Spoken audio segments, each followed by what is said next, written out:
Hello and welcome to the Utah Puck Report. Here we go again. Uh, we've had this guest on a lot, but this I feel almost like this is an exit interview or a temporary exit interview for one of my Yeah, longest friends and members of the hockey community, Jared Youngman. Jared, welcome to the show. thank you. And will you tell us, that's an interesting jersey you got in the background. Why don't you tell us a little bit about Yeah, right. your new title and your new digs? What's going on with you? Yeah, so I'm now the executive vice president of sales for the Atlanta Gladiators, which is the ECHL affiliate of the Nashville Predators here in Atlanta. So same league as the Grizzlies, but I'm now hanging out in Atlanta. Yeah, Atlanta, man, Atlanta comes up a lot lately. A lot of the stuff I've been posting covering the Utah Hockey Club, everybody's like, "Oh, that's bull crap. They should have came to Atlanta. Atlanta's ready. We should get a team. Quebec's ready. Houston's ready." But man, the Atlanta hockey fans are hot and heavy for the NHL too. First off, tell us a little bit about your new setup, and then let's talk about how you think the NHL could possibly happen there. Yeah.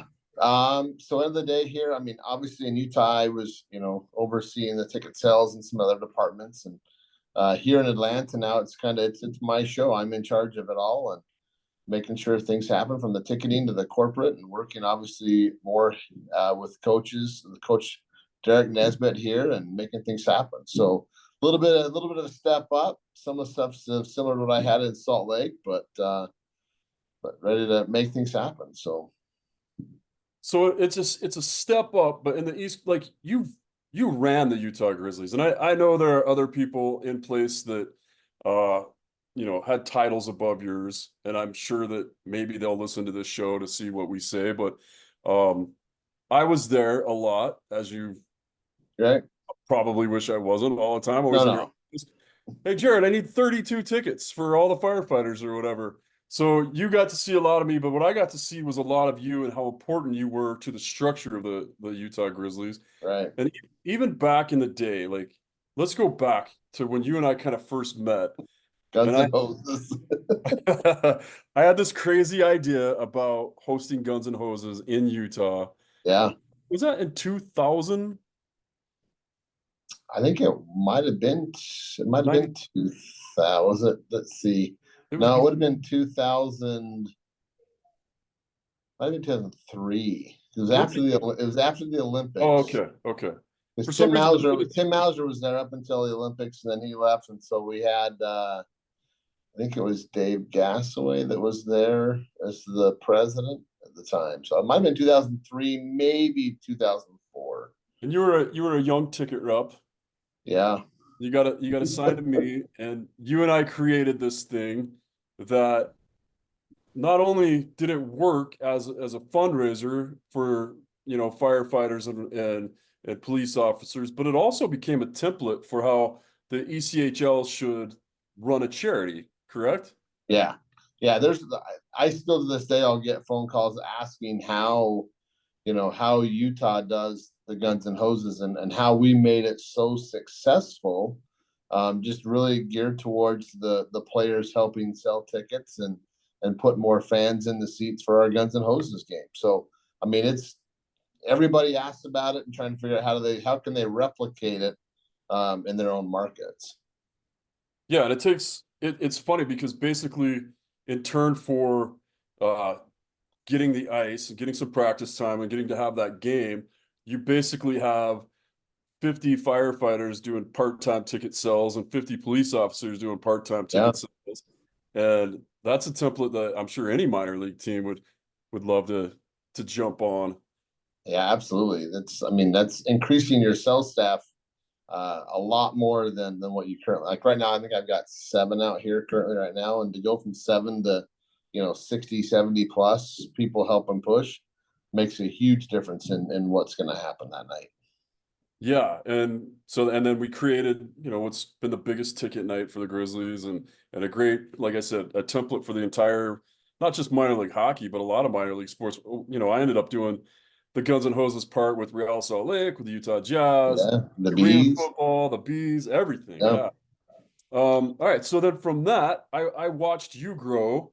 you left for a bit. You went to Iowa before, right? Yeah, I left in I worked with the Grizzlies back then, and then in '07 moved to Des Moines, Iowa to work for the Iowa Event Center. So I went from being on the team side to the building side.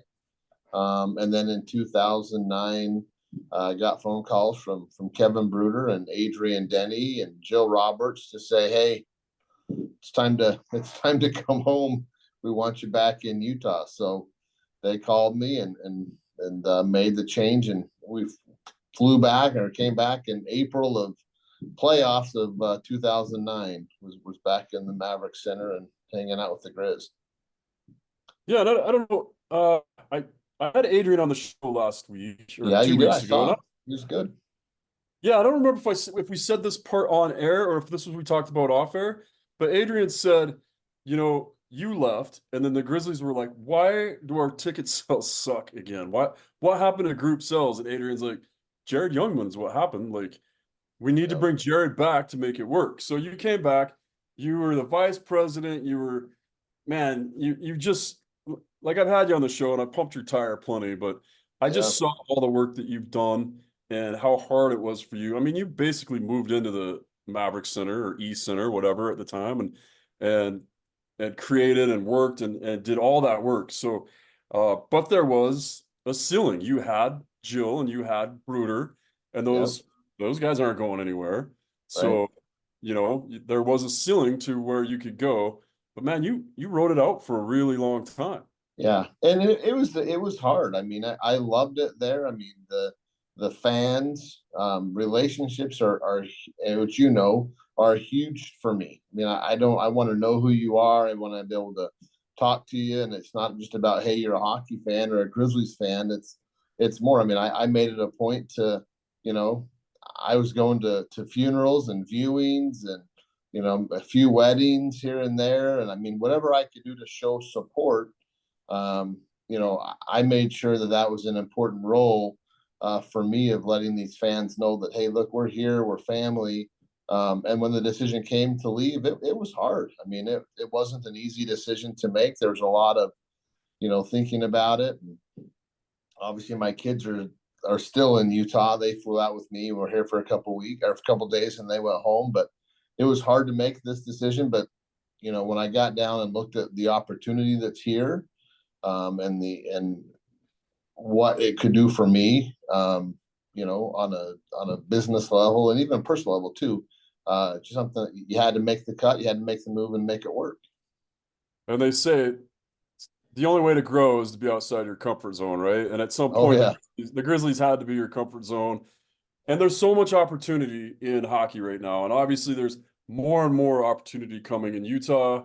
I believe there's probably more coming in the area that you're at now. So it makes yeah, sense to me that you'd have to go and push yourself and grow a little bit. absolutely. I mean, the owner here's got, he's got some other ideas. He wants to own more teams than just what he has, and which obviously gives me an opportunity too, right? If he goes and buys more teams and I can make things happen for him, then my success continues to grow and my leadership opportunities continue to grow, and I just get better. Yeah. Yeah, that's awesome. And like you've paid your dues. It's good to see you expand. It sucks for us as you and I'm not I've already kind of talked to the guy that took your job here, and I'm sure he's a fantastic person. And I don't Yeah, want to say like what I'm saying right now has nothing against him, but man, it just sucks for us to lose a person that's put so much heart and soul into this yeah, market.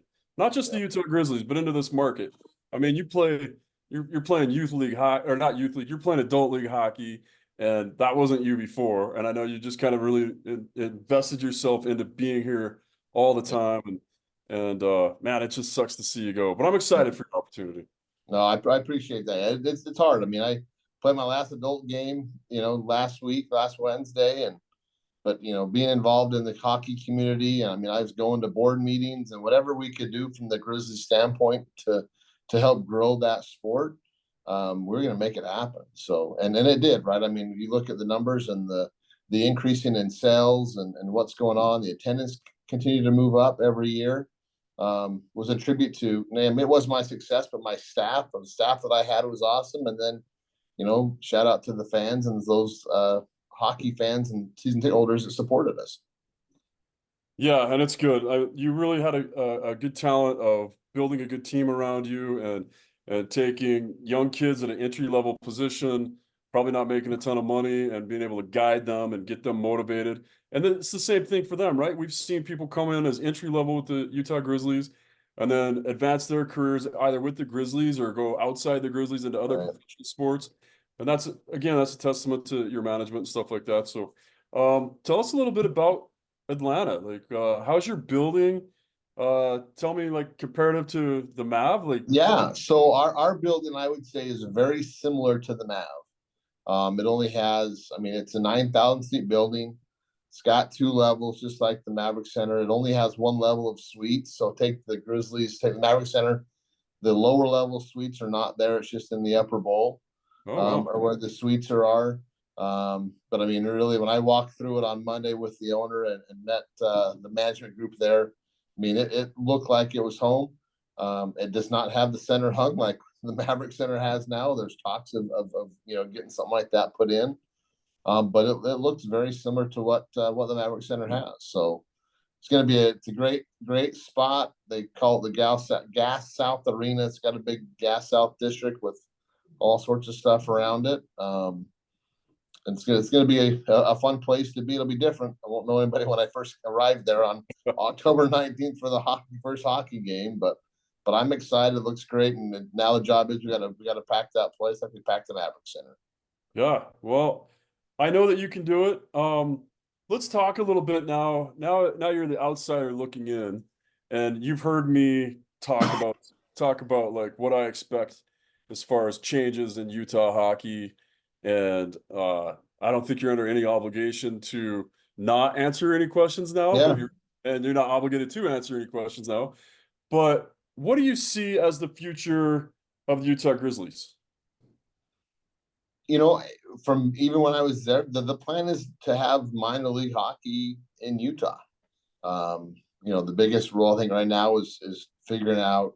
There's still one more year of Colorado Avalanche. Potentially I would see the UHL or the Utah Hockey Club, UHC, hopefully partnering up and working with the Grizzlies on that level. Um, you know, so I could see it staying. I see it there. Your what ifs are, if you look at the NHL and how they're working, American Hockey League teams, does Tucson, does Ryan go down and buy Tucson? Does he go to the American Hockey League and get himself his own franchise, a new franchise? Bring him in. The Grizzlies could go. The AHL team could take over the Maverick Center, or I've heard other rumors of St. George potentially getting a rink down there and having something down there. Um, there's definitely some what ifs that go with it. I think end of the day, we've always, and you heard them too, because we talked about them for years, right? There's always rumors of what's going to happen and this is going to go and this is coming in. And I think end of the day, look, the Grizzlies are there. They've got a great coach, great organization, you know, support them. I mean, you're going to have fun with the NHL, but not everybody can afford going to every NHL game that's there. So get into the hockey and also go support the Grizz, and hopefully they stick around for a couple of years. If they're not there, I would imagine you probably see American Hockey League in there. So you'll have minor league hockey regardless. Would be my thought. Yeah, that's kind of my thought too. You have a little bit more insight on the building. Do you think West Valley would sell that building to Smith Entertainment Group? I mean, if the price is right, Yeah. I mean that's my first thought. If the price is right, maybe they would. I who knows? Um, I know there's a new city manager over there with West Valley City. I don't know who, if Ryan's even tried talking to him. If the price is right, then the city may say, yeah, that's good. They may say no. I mean, but who's to say they can still, I would imagine Ryan, and the question to me, would Ryan want to buy it or just go in there and be a tenant? I mean, that building's what, 25, 26 years old now. Yeah. He just bought a lot of property down in down in Sandy, you know. Yes, he did. And maybe I start the rumor. Maybe he adds and builds his own minor league arena right there in down in Sandy on that in the Southtown Mall area. Yeah, it could Who be. knows? Where the groundbreaking's on Monday, and I know I begged and begged and begged to try to get them to put like at least a double sheet with a small 3-on-3, if not a triple sheet and a 3-on-3. Right. And right now I know it's just planned as a double sheet, and I think it's only going to hold like a couple thousand. So, Right. but who knows? Lots of things are up in the air. That's a lot of land that they picked up. I Yeah, mean, you can go. I mean, obviously you've been down to Vegas. You and I both have seen, Henderson's double sheet practice facility. We've seen the practice facility at Summerlin, and the area that the Southtown Mall has and what he purchased. That's a lot of land that potentially, if he wanted to, he could build his own brand new state of the art, 8,000 building as well. yeah, for sure, for sure. I I personally have just a fondness for the Maverick Center. It's more than even more than just the Grizzlies, but Yeah, I'm one of the rare pseudo pro athletes that basically 99% of my career has been out of one building. yeah, So uh there's that for me, right? But there's also not many people can say there was a gold medal handed out, like an Olympic gold medal handed out in their building. And right. and so for me, it's the Maverick Center. For me, that it has to be they've got to find a way to make it happen. For me, like I'm ready for the AHL to be here. I know as I know that there's a rink going in St. George right now that's not owned by Smith Entertainment Group, but I know it Yeah, could. I I know I it I could do work. too. Yeah, I I know it could. I know what the building they're building could work for ECHL hockey. Right. I mean, it could work for the AHL too, but I think ECHL makes more sense. Move that to St. George, let that grow, let that be the engine that grows youth hockey there, like it has here, Right. and so just give them a desert name. Keep the Utah Grizzlies, put them back in the AHL. I think they changed colors. I was always Yeah. surprised. I like the Maybe. Grizzlies colors, and they only changed once, and that happened to be Arizona, right? When Yes, we it were, was. yeah, Yeah. Well, yeah, and then maybe it changed the logo a little bit. I mean, that logo's old, so maybe they update the logo on there. But yeah, to me, the beauty is it's a lot of excitement. I mean, knowing that I was leaving there and knowing there is a lot of excitement going on, and so it's just like, man, I'm not going to be there for all that excitement. Again, which is hard. yeah. Um, but I've got a lot of excitement out here. Like I'm stoked to be here. And I mean, when I was interviewing and to come out here, we interviewed for a good couple months before, that we got the guarantee, let's make it happen. I was itching to get out here, months ago just to get started and make things happen. So excitement's there. It's huge. You know, both teams, I do believe, can sustain each other. They can work well. They can make things happen. So Yeah, I agree. And you know what? I'm excited for you too. Like I'm now an Atlanta fan. I'm really excited to see it. I do plan on coming out and catching a game or two. So I will be hitting you up for some tickets, maybe, I don't know, 30 or 40. I, Uh, I'm limited. I'm limited to how many comps I can give out here. It's not like I was in Utah. So oh, you can't pay for the whole building here?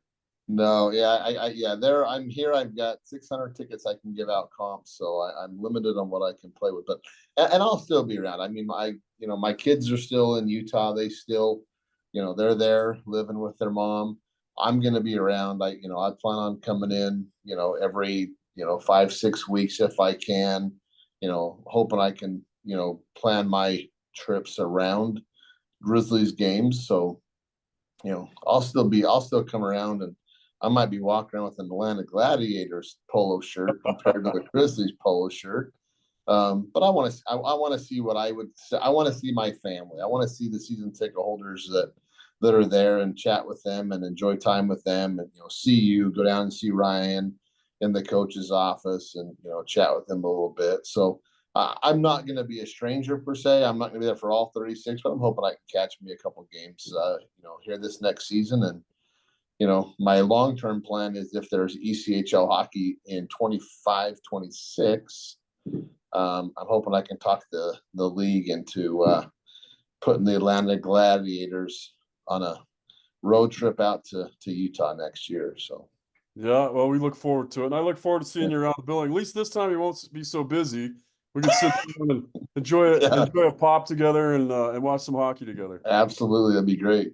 So Okay, man. Well, just thank you for everything yeah, from 25 years ago, 24 years ago to everything you've done for not just me, not just Guns and Hoses, not the Utah Grizzlies, uh, youth hockey and adult hockey and season ticket holders that never put on skates but just love hockey as much as the rest of us. yeah. And I just want to thank you for everybody that's Well, here. thank you. You've been a And I huge want to impact. I want to say thank you to all those who supported the team, supported me, and all the efforts. You know, Kevin Bruder, Joe Roberts, you know, Dave Elmore, who's passed, Donna Tuttle, you know, all them that helped give me the opportunity. I mean, Tim Mauser from, you know, years past, he was, you know, he was the president of the team and said, hey, you know, he gave me my first real paid position after interning for the Grizzlies. Tim Mauser is the one that put his trust in me to give me that first full-time job. And I wouldn't be where I am without him and everybody from, you know, him down to where I am. So thanks to you for all your help with me and all the fans and there, you know, good luck to everybody out there and have fun and we'll still be in contact. So I'm excited to keep contact with everybody, and I'm just gonna wear this cool blue jersey behind me now. That's very cool. It looks oddly familiar to something we've got going on around here all of a sudden. Yes, it does. It does. Well, Jared, again, thank you. And Tim Mauser also is the one that gave me my first call for the e-bug. So, Oh, was he really? oh yeah, Tim Yeah. and Tom Horgus. So rest in peace. Yeah. Yeah. All right, man. Jared, thank you so Okay. much. Thanks, Jay. That is the Utah Puck Report. Want to give a special thanks to Chipman Roofing. These are hockey people supporting the hockey community. It's Chipman Roofing. For all your roofing needs, just check out chipmanroofing.com. And if you like what you hear on the podcast, please leave a review, leave a rating. Wherever you listen to your podcast, make sure you give us a rating. Like to check out kslsports.com as well. There's going to be more hockey on there. As more hockey comes up, it's going to be always right there, kslsports.com. Big thanks to Madison Miller for putting up with us and making this thing work.